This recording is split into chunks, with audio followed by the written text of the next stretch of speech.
vamos a definir un tema que nos va a derivar a otros temas. Isidoro ha estado estudiando esto, se ha nutrido de todas las investigaciones de Sergio.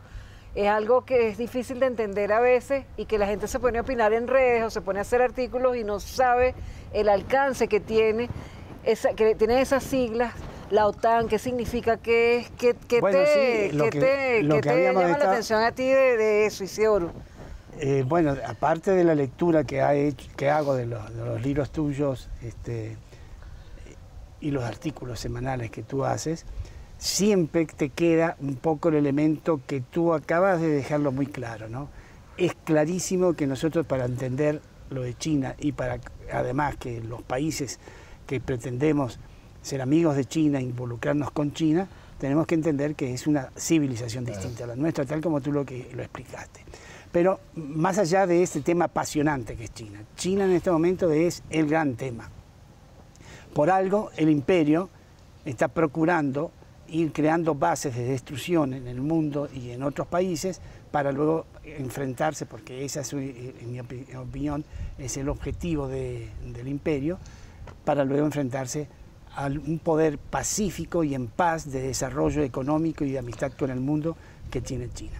Pero tú comentabas el tema de la OTAN, Organización Tratado Atlántico Norte, que fue creado con intenciones defensivas, según decían. Y según dice todavía su carta. Y todavía lo dice, sí. Defensiva, imagínate tú. Que de alguna manera, en algún momento hubo cierto equilibrio con el Tratado de Varsovia, que existía el Tratado de Varsovia, que eran de los países del este europeo, ¿no? ¿Verdad? Junto con la Unión. Estamos hablando del siglo XX. Estamos hablando del siglo XX, sí, instituciones que se originan del siglo XX. Efectivamente.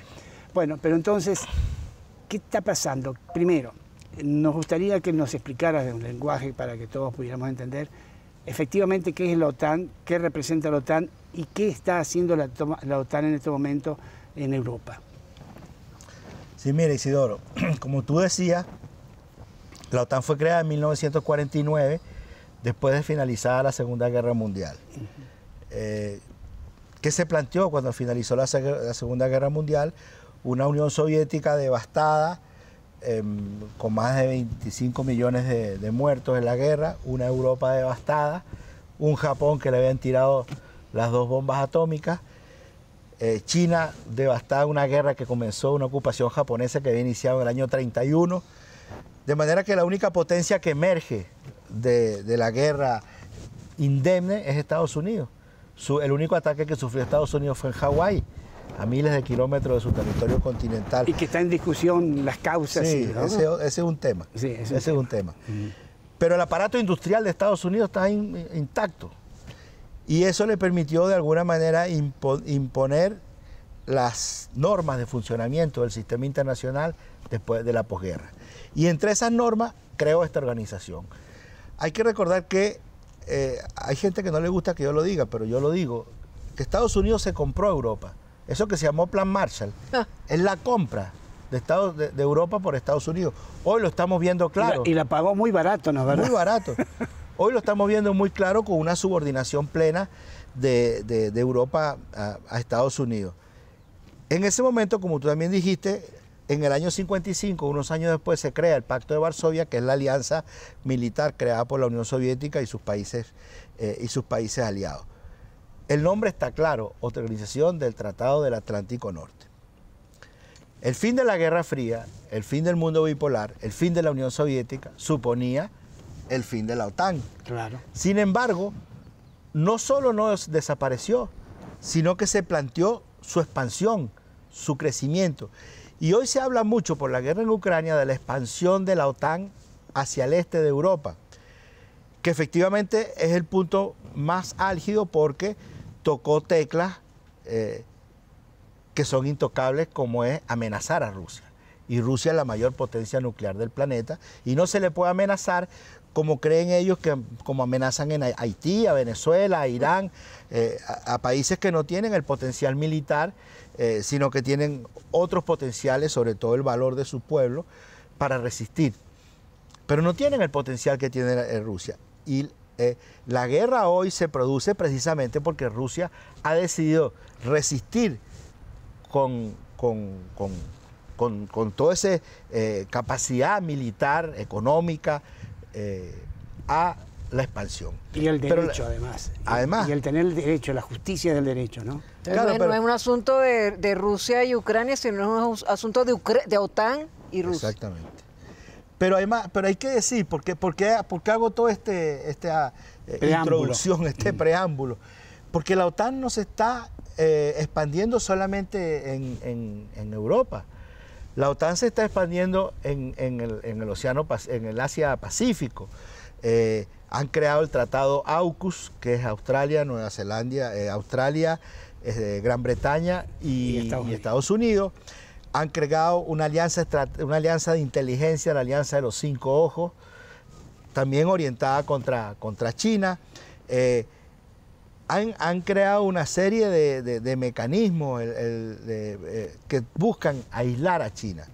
Pero incluso en América Latina, la OTAN ha cobrado presencia, ya no solamente porque tiene tomadas las Malvinas, tiene ocupadas las Malvinas que son argentinas y las tiene ocupadas y está haciendo grandes esfuerzos para repetir lo que ya hizo en Colombia, donde hay 8 bases militares y haber designado a Colombia como aliado de la OTAN, está pretendiendo hacer lo mismo con Uruguay.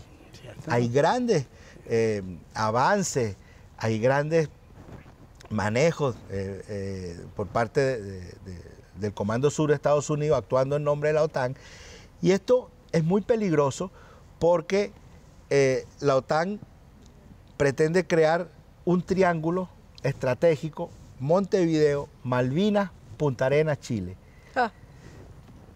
En un país donde las Fuerzas Armadas son absolutamente en Chile aliadas de Estados Unidos, donde tienen un sentimiento fascista intrínseco, y ese triángulo estratégico que está en el Atlántico Sur. Uno dice, bueno, ¿qué tiene que ver la organización del Tratado del Atlántico Norte en el Atlántico Sur? Bueno, es que se une a través de un rosario de islas que tiene Gran Bretaña en el Océano Atlántico, las Islas Ascensión, las Islas Tristán da Acuña. Todas estas islas unen como un rosario hasta las Malvinas. Y eso les permite un control de todo el Atlántico. ¿Pero por qué el Atlántico Sur? Porque hay que recordar que el único paso natural entre el Atlántico y el Pacífico es el Estrecho Magallanes. El canal de Panamá es artificial y se puede cerrar en cualquier momento. Pero además, y lo más importante en términos estratégicos, porque el año 2041 fenece el Tratado Antártico que se firmó en 1941 y que dura 100 años. Y va a haber que firmar otro Tratado Antártico. En una zona donde se sabe que existen grandes reservas minerales y donde están algunas de las zonas pesqueras más ricas, más potentes del planeta. Entonces, uno se da cuenta que la OTAN, que fue una organización teóricamente defensiva para enfrentar a la Unión Soviética del campo socialista en el Atlántico Norte, hoy se manifiesta en el Atlántico Sur, se manifiesta en Asia, en el Pacífico, y hoy la OTAN es la fuerza agresiva más importante y más grande de todo el planeta, que tiene presencia hoy en todos los mares del planeta. ¿De qué manera o cómo se podría, es decir, partiendo de estas bases que quedan clarísimo, tal como lo acabas de explicar, cómo se entiende el efecto que se está consiguiendo por parte de todas las campañas mediáticas de la prensa llamada occidental, que ya sabemos que es súbdita de los intereses de Estados Unidos? ¿Cómo se entiende que la gente está creyendo que hay una guerra entre Rusia y Ucrania? Sí, como si la OTAN no existiera. Como si no pasara, como si no hubiera otros componentes. Porque, Isidoro, el conflicto del siglo XXI, en último término, el conflicto del siglo XXI es un conflicto que se da en los medios. El aparato cultural mediático sobre el cual todavía Estados Unidos y las potencias occidentales tienen predominio, porque han ido cediendo liderazgo en materia científica, en materia tecnológica, en materia económica, en materia financiera y hasta en materia militar, porque el desarrollo de los misiles hipersónicos por parte de Rusia y de China, una tecnología que Occidente no tiene, le genera una cierta debilidad, pero siguen teniendo dos poderes: el poder del dólar, la maquinita de hacer dólares, y el poder avasallador del aparato cultural mediático. Entonces, finalmente, cuando ha ido perdiendo espacio en todos estos escenarios, el aparato cultural mediático es el arma fundamental que les queda. Y eso le permite construir verdades, transformar verdades, generar el control ya de la mente, ya no de los territorios, sino de la mente de las personas, en función de imponer su verdad por vía del bombardeo mediático, valga la redundancia, de manera de atraer a la mayor cantidad de personas hacia su verdad, que es una verdad falsa. Es una verdad falsa. Entonces, el combate de este siglo va a ser el combate que se dé en los medios.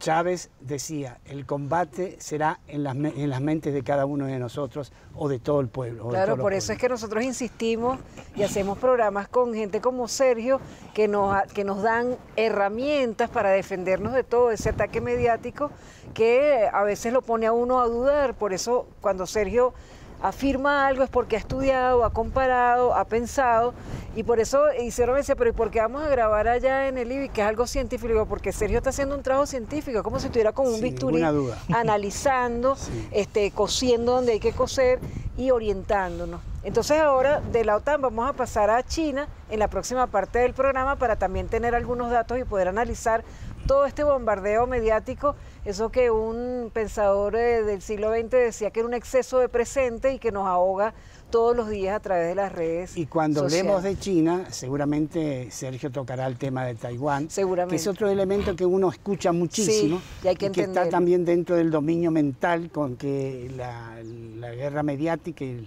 el poder mediático ha conseguido en la cabeza de muchos. Sí, en la tercera parte del programa desarrollamos esos temas.